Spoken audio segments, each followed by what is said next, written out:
Welcome to the PowerPoint presentation. ఇప్పుడు మనం చెప్పుకోబోయేటటువంటి topic Nehru విదేశాంగ విధానం. వివిధ జాతుల మధ్య శాంతి, సౌభ్రాతృత్వం సాధించేందుకు నెహ్రూజీ కృషి చేశారు. స్వతంత్ర భారతావనికి ప్రథమ ప్రధానిగా పనిచేసిన నెహ్రూ దృఢమైన ప్రజాస్వామ్య, లౌకిక, సామ్యవాద, గణతంత్ర రాజ్యంగా భారతదేశం రూపుదిద్దుకోవడానికి ఎంతగానో కృషి చేశారు. భారత స్వాతంత్ర ఉద్యమానికి సంపూర్ణ స్వాతంత్రం, ప్రజాస్వామ్య, సామ్యవాదం లక్ష్యాలుగా ఆయన నిర్దేశించారు. దేశ ప్రధానిగా, తిరుగులేని నాయకుడిగా తన భావాలను దేశ ప్రజల కోసం రూపొందించారు. పంచశీల, అలీన విధానం అనే పదాలకు సూత్రీకరణ చేసి ప్రపంచ దేశాలలో ఒక వినూత్నమైనటువంటి మార్గాన్ని ఏర్పరిచాడు. వలస పాలన నుంచి విముక్తి చెందిన దేశాలకు మార్గాన్ని, దిశను కూడా ఆయన నిర్దేశించాడు. అప్పుడప్పుడే స్వాతంత్రం పొందుతూ ఉన్నటువంటి అనేక ఆసియా, ఆఫ్రికా దేశాలకు ఒక సరికొత్త మార్గాన్ని నెహ్రూ సూచించగలిగాడు. మత ప్రమేయం లేని విధంగా ప్రజాస్వామ్య లౌకికవాదం భారతదేశంలో ఏర్పడాలని నెహ్రూ ఆకాంక్షించాడు. సహజంగా లౌకికవాది అయినటువంటి నెహ్రూను భారత జాతీయ ఉద్యమం మరింత లౌకికవాదిగా మార్చింది. నెహ్రూ లౌకిక భావాల ఆధారంగానే జాతీయవాద రాజకీయ సిద్ధాంతం రూపుదిద్దుకుంది. మత ప్రాధాన్యత లేని శాస్త్రీయ హేతువాద విధానంలో లౌకికవాదం రూపాంతరం చెందాలని, అప్పుడు మాత్రమే భారతదేశం తను అనుకున్న లక్ష్యానికి చేరువవుతుందని నెహ్రూ విశ్వసించాడు. సమానత్వం అనేది లౌకికవాదం ప్రాతిపదికగా రావాలే కానీ మతాలను విడగొట్టి వాటికి రాజకీయ హక్కు ఇవ్వకూడదని ఆయన వాదించాడు. జాతీయ సమైక్యత ప్రాధాన్యాన్ని తెలియజేస్తూ నెహ్రూ జాతీయ సమైక్యత ఎప్పుడు న్యాయబద్ధమైన లక్ష్యం వైపు వెళ్ళాలని ఆశించాడు. మత ప్రమేయం లేని విధంగా ప్రజాస్వామ్య లౌకికవాదం భారతదేశంలో ఏర్పడాలని నెహ్రూ ఆకాంక్షించాడు. భారతదేశానికి స్వాతంత్రం ఇచ్చే ముందు బ్రిటిష్ వారు విభజించి పాలించే ప్రాతిపదిక మీద భారతదేశాన్ని 2 భాగాలుగా విభజించి ఇండియా, పాకిస్తాన్లుగా దేశానికి స్వాతంత్రాన్ని అందించారు. పాకిస్తాన్ మత ప్రమేయ రాజ్యంగా ఏర్పడగా భారతదేశం లౌకిక తరహా విధానంలో స్వతంత్ర భారతదేశంగా అవతరించింది. దేశ విభజన జరిగిన తరువాత అనేక మంది ముస్లింలు పాకిస్తాన్కు వెళ్లకుండా భారతదేశంలోనే ఉండిపోయారు. హిందువులు అత్యధికంగా ఉన్నటువంటి భారతదేశం హిందూ దేశంగా మారకుండా మత ప్రమేయం లేనటువంటి రాజ్యంగా ఏర్పడాలని నెహ్రూ భావించారు. అందుకోసమే భారత రాజ్యాంగాన్ని సవరించి ప్రవేశికలో లౌకికవాదం, లౌకిక అనే పదాన్ని రాజ్యాంగంలోని ప్రవేశికలో చేర్చడం జరిగింది. భారతదేశం ఏ మతంతోనూ సంబంధం లేకుండా ప్రభుత్వ కార్యకలాపాలు ఉండాలని, ప్రజలు తమకు నచ్చినటువంటి మతాన్ని స్వీకరించడానికి, పాటించడానికి, మత ప్రచారం చేసుకోవడానికి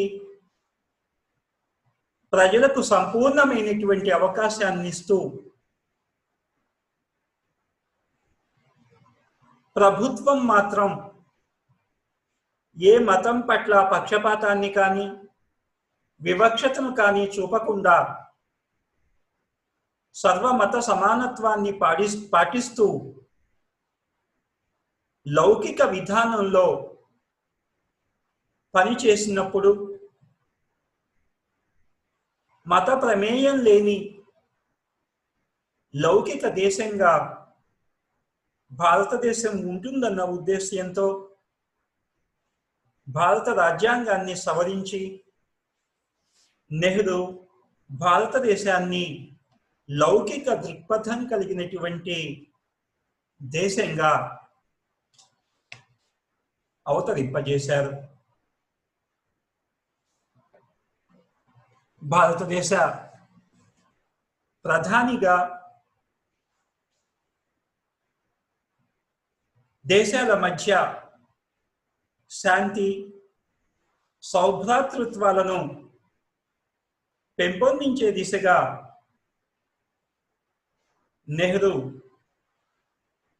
భారతదేశ విదేశాంగ విధానానికి రూపకల్పన చేశారు. అంతర్జాతీయ శాంతి, ప్రపంచ శాంతి, దేశాల మధ్య సౌభ్రాతృత్వం, శాంతియుత సహజీవనం, ఐక్యరాజ్య సమితి, అలీన విధానం మొదలైన వాటిని అనుసరించడానికి నెహ్రూ ఎంతో కృషి చేశాడు. తన జీవితాంతం ఆయన ఆసియా, ఆఫ్రికా దేశాల ఐక్యతకు, వాటి రాజకీయ స్వేచ్ఛకు కృషి చేయడమే కాకుండా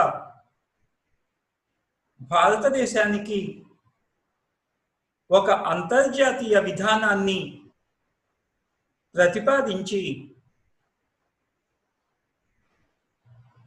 భారతదేశ విదేశాంగ విధానం ద్వారా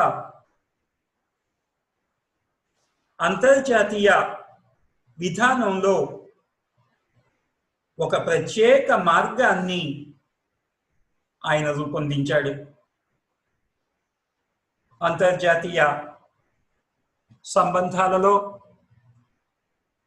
స్వయం నిర్ణయాధికార భావనలో కూడా నెహ్రూ దృఢమైనటువంటి విశ్వాసాన్ని కనబరిచాడు.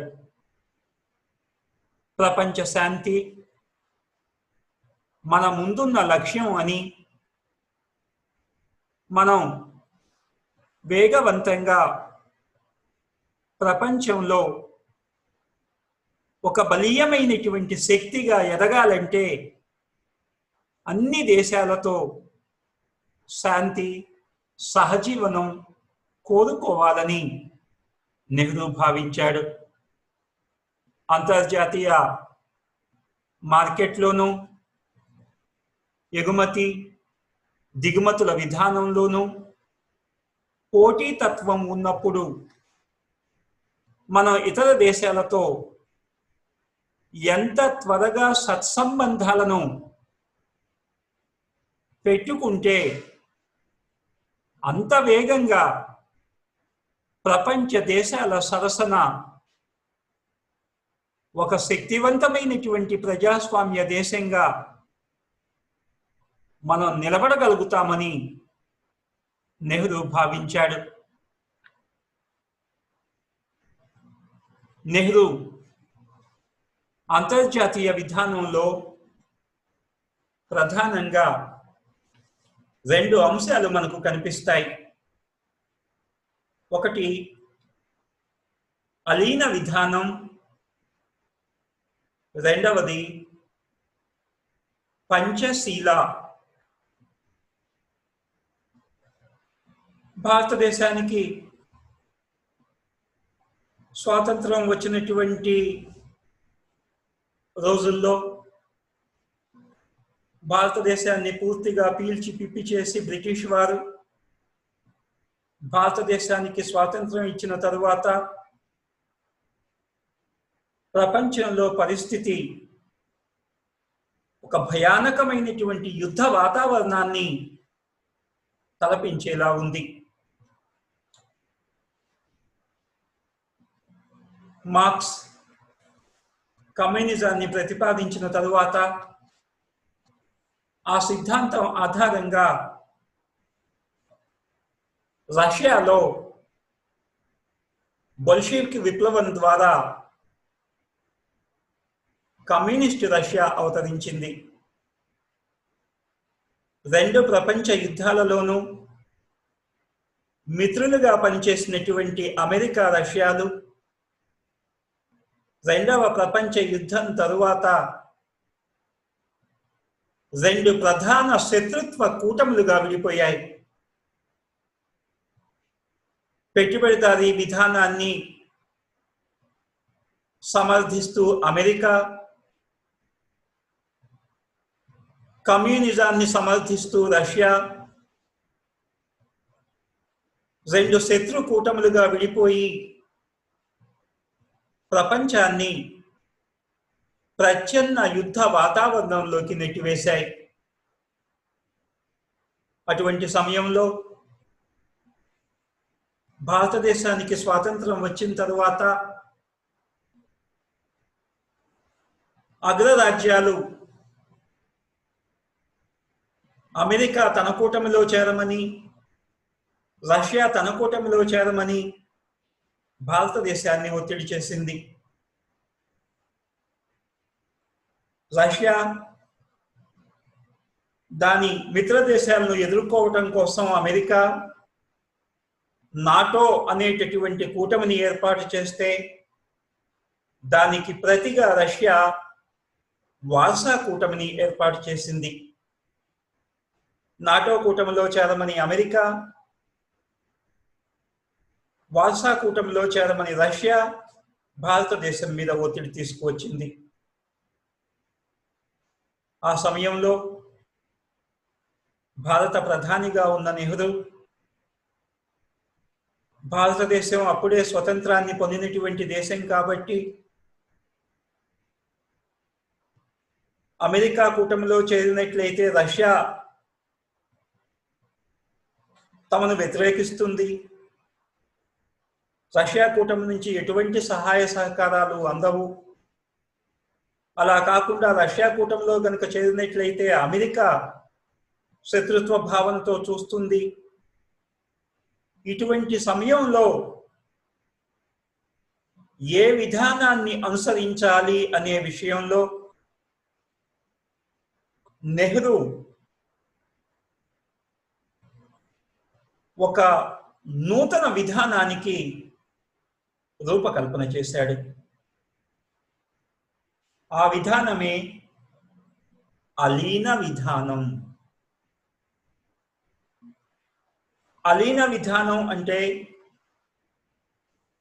ఏ దేశంతోనూ శత్రుత్వం వహించకుండా,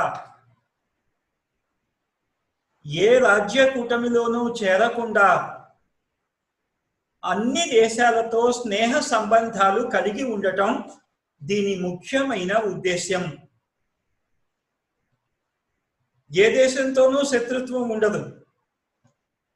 అటు అమెరికా కూటమిలోనూ చేరం, ఇటు రష్యా కూటమిలో కూడా చేరం.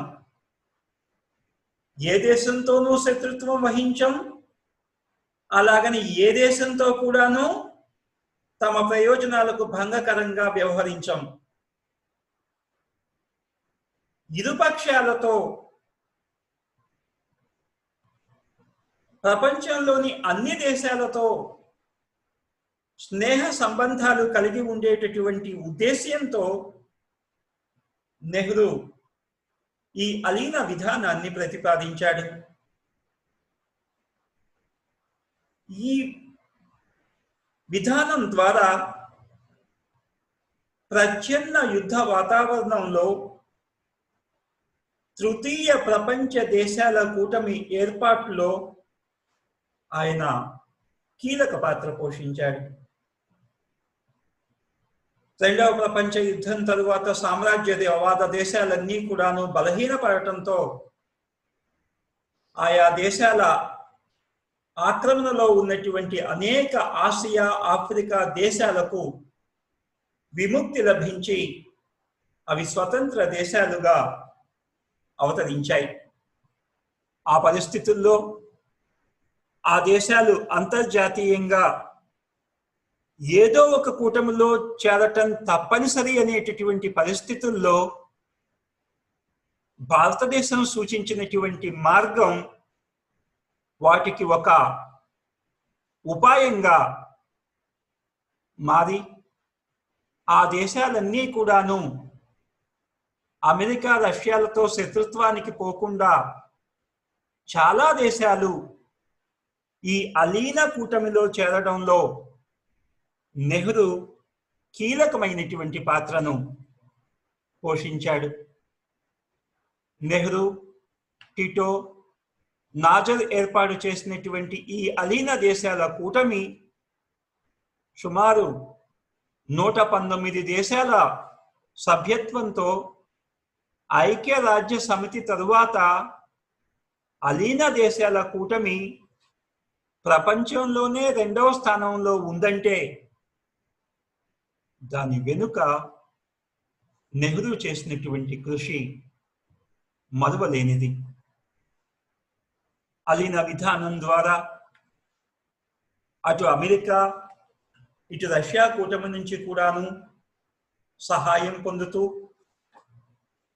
ప్రచ్ఛన్న యుద్ధ వాతావరణాన్ని నిలువరించడానికి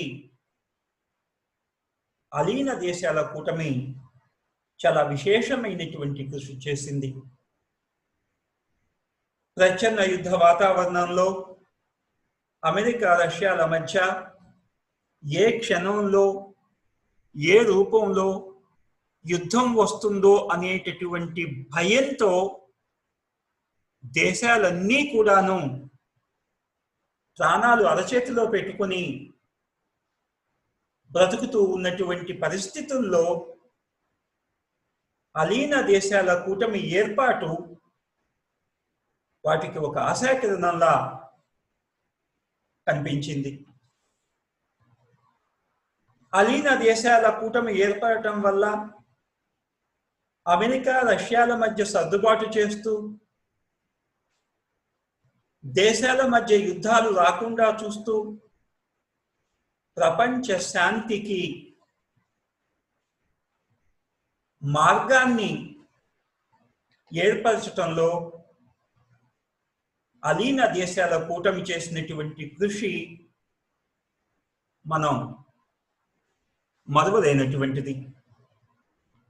అంతర్జాతీయ రంగంలో భారతదేశానికి గుర్తింపును తీసుకురావడానికి నెహ్రూ ఎంతో కృషి చేశాడు. దానిలో ఒకటి అతడు ప్రతిపాదించినటువంటి ఈ అలీన విధానం.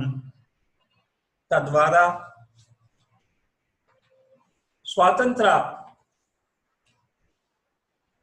స్వతంత్రం పొందినటువంటి నూతన దేశాలన్నీ కూడాను అమెరికా కూటమికో రష్యా కూటమికో శత్రువులుగా కాకుండా ఆ రెండు కూటములతో స్నేహ సంబంధాలను కొనసాగించటానికి అలీన విధానం వాటికి ఒక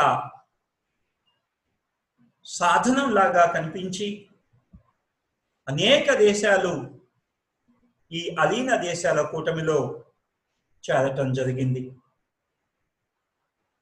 ఐక్యరాజ్య సమితి తరువాత ఒక అంతర్జాతీయ సంస్థగా ఎక్కువ సభ్యులు కలిగి ఉన్నటువంటి కూటమిగా అలీన దేశాల కూటమి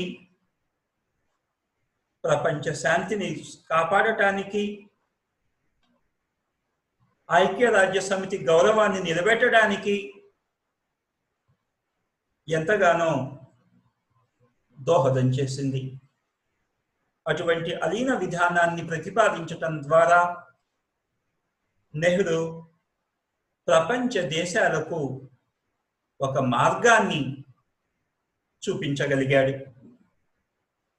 అలాగే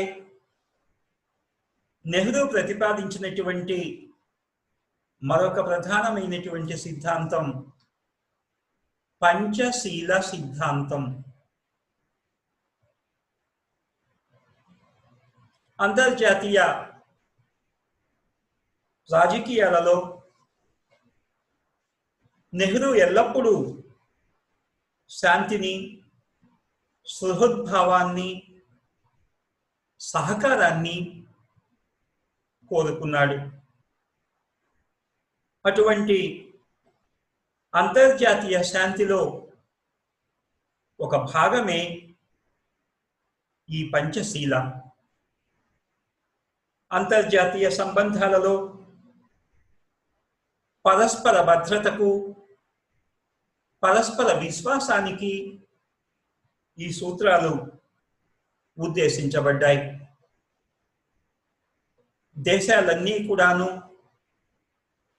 రహస్య దౌత్య విధానానికి స్వస్తి చెప్పి బహిరంగ విధానాన్ని అనుసరించి దేశాలన్నీ పరస్పర సహకారంతో,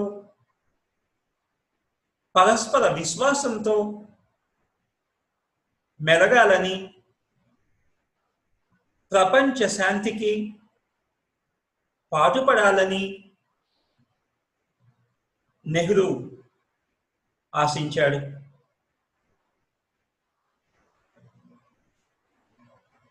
నెహ్రూ ప్రతిపాదించిన ఈ సూత్రాలు 1954లో చైనా ప్రధాని అయిన చౌ ఎన్ లైతో కలిసి చేసినటువంటి అంతర్జాతీయ సూత్రాలే పంచశీల సిద్ధాంతంగా ప్రసిద్ధి చెందాయి. నెహ్రూ చైనాతో కుదుర్చుకున్నటువంటి ఈ పంచశీల సిద్ధాంతంలోని పంచ సిద్ధాంతాలు ఏమిటి అంటే, ఒకటి, రాజ్యాలు పరస్పరం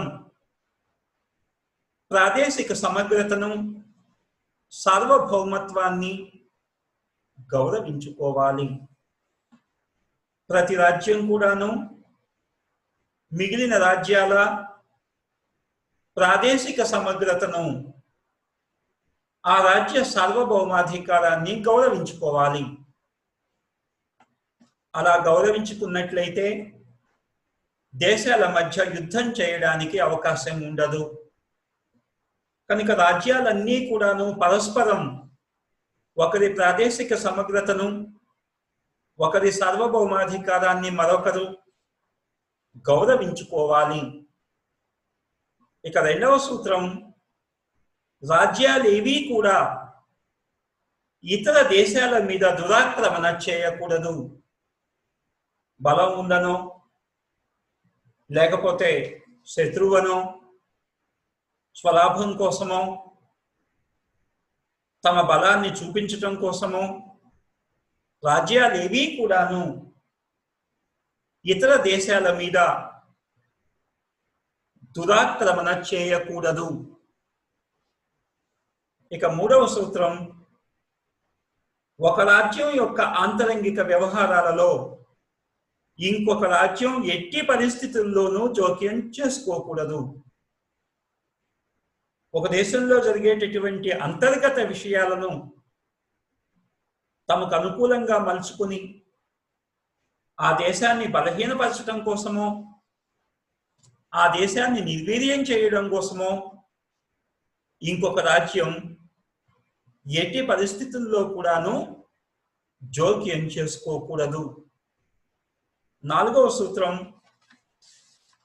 పరస్పర శ్రేయస్సు, సమానత్వం ప్రాతిపదికన స్నేహ సంబంధాలను ఏర్పరచుకోవాలి.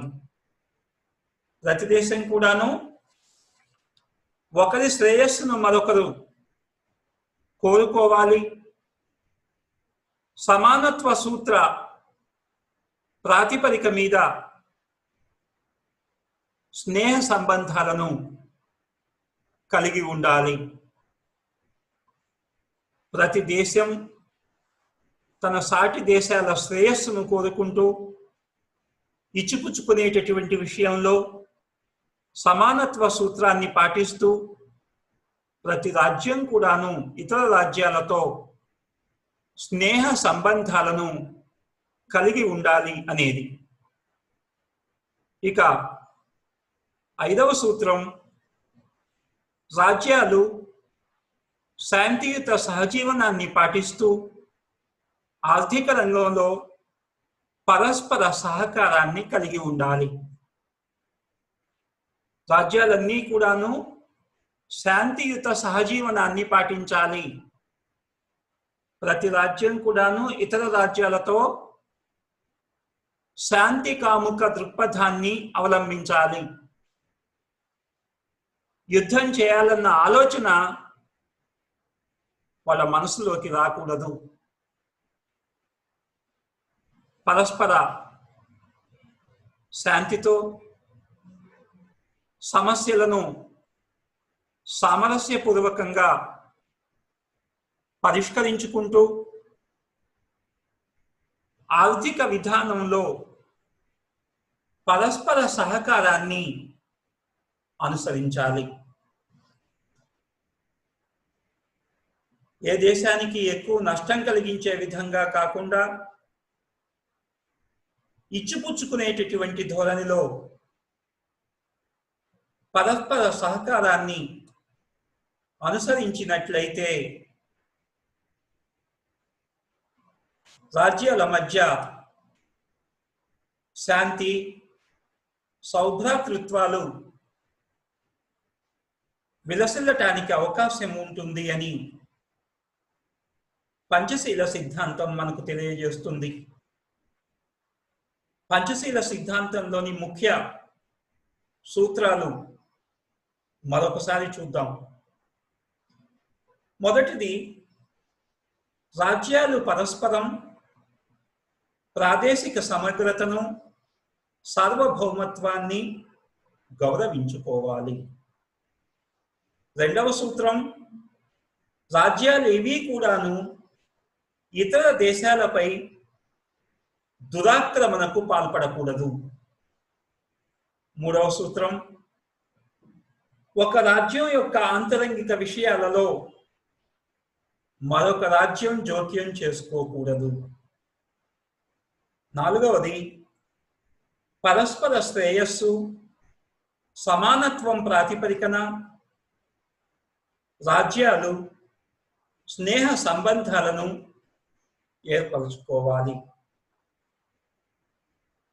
చిట్టచివరిది, ఐదవది, రాజ్యాలు శాంతియుత సహజీవనాన్ని పాటిస్తూ ఆర్థిక రంగంలో పరస్పర సహకారాన్ని కలిగి ఉండాలి.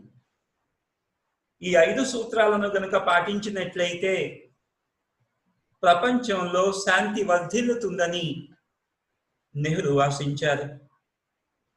విదేశాంగ విధానంతో స్థిరమైనటువంటి వృద్ధి రేటు దేశంలో సాధించే లక్ష్యంతో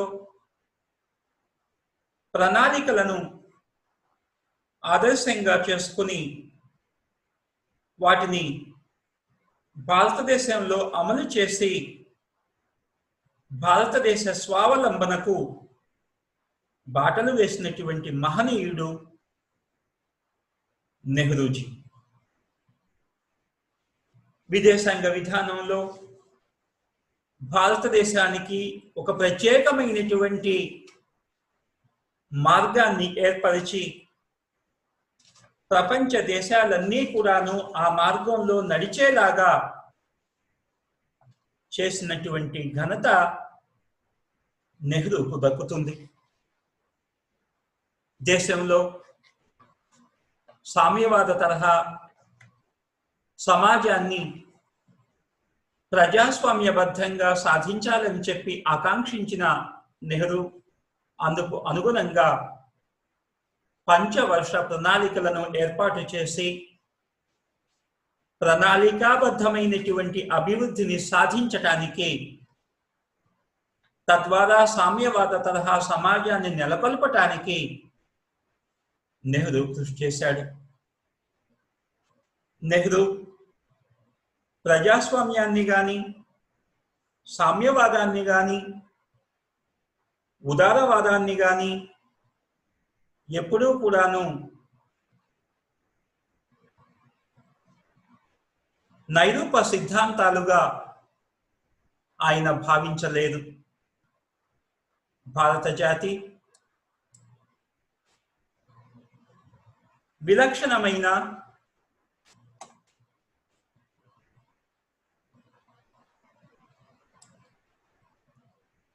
రాజకీయ, ఆర్థిక, సామాజిక ధ్యేయాలను సాధించడంలో నెహ్రూ జీవితాంతం కృషి చేశాడు. ఆధునిక కాలంలో స్వేచ్ఛ, సమానత్వాల మధ్య సంఘీభావాన్ని కుదర్చవలసినటువంటి అవసరాన్ని నెహ్రూ గుర్తించాడు. రాజకీయాలను ఒక సిద్ధాంతంగా కాకుండా ఒక ఆచరణగా నెహ్రూ భావించాడు.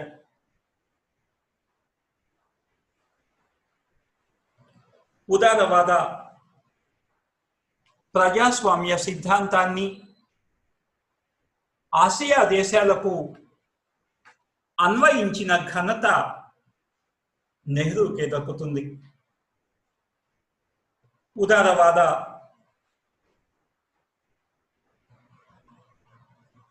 ప్రజాస్వామ్య సిద్ధాంతంలో విశ్వాసం ఉన్న వారందరినీ ఆయన భావాలు ప్రభావితం చేస్తూనే ఉంటాయి.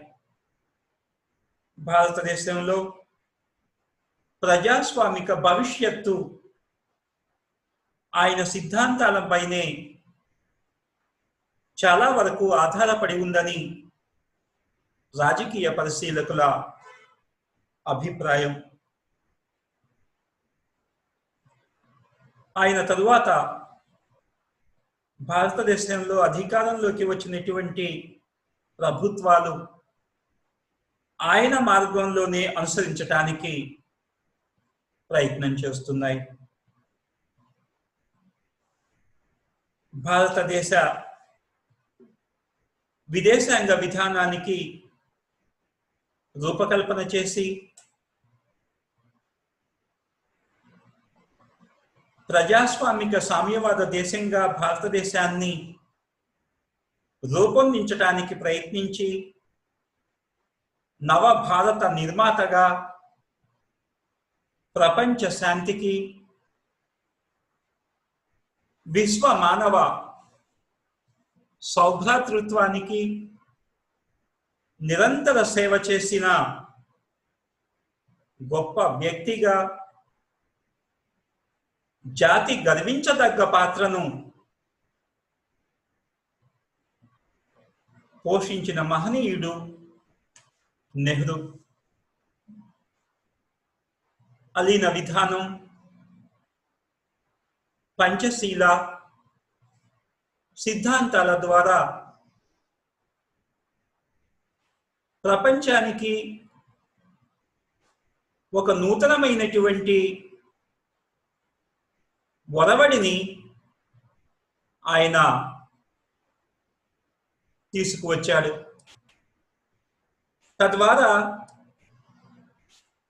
ప్రపంచ దేశాలకు మార్గదర్శకత్వం వహించి ప్రపంచ శాంతి,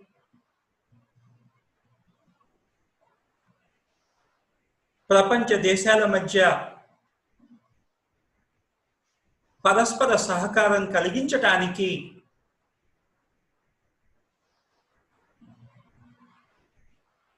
దేశాల మధ్య యుద్ధ వాతావరణాన్ని నివారించటానికి, ముఖ్యంగా ప్రచ్ఛన్న యుద్ధ సమయంలో నెహ్రూ సూచించినటువంటి విధానం ప్రపంచ దేశాలన్నిటికీ కూడాను ఒక మార్గంగా కనిపించి నూతనంగా స్వాతంత్రం పొందినటువంటి ఆసియా, ఆఫ్రికా రాజ్యాలు అనేకం కూడాను ఆ విధానాన్ని అనుసరించటం వల్ల ప్రపంచ శాంతికి ఒక వినూత్నమైనటువంటి మార్గాన్ని నెహ్రూ అందించాడు. ఇవి నెహ్రూ ప్రతిపాదించినటువంటి భారతదేశ విదేశాంగ విధానం.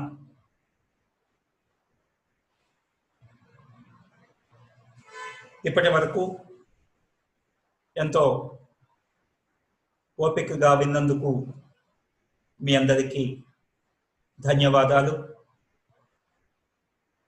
మరొక క్లాస్లో మరొక అంశంతో కలుసుకుందాం. అంతవరకు సెలవు. Thank you very much.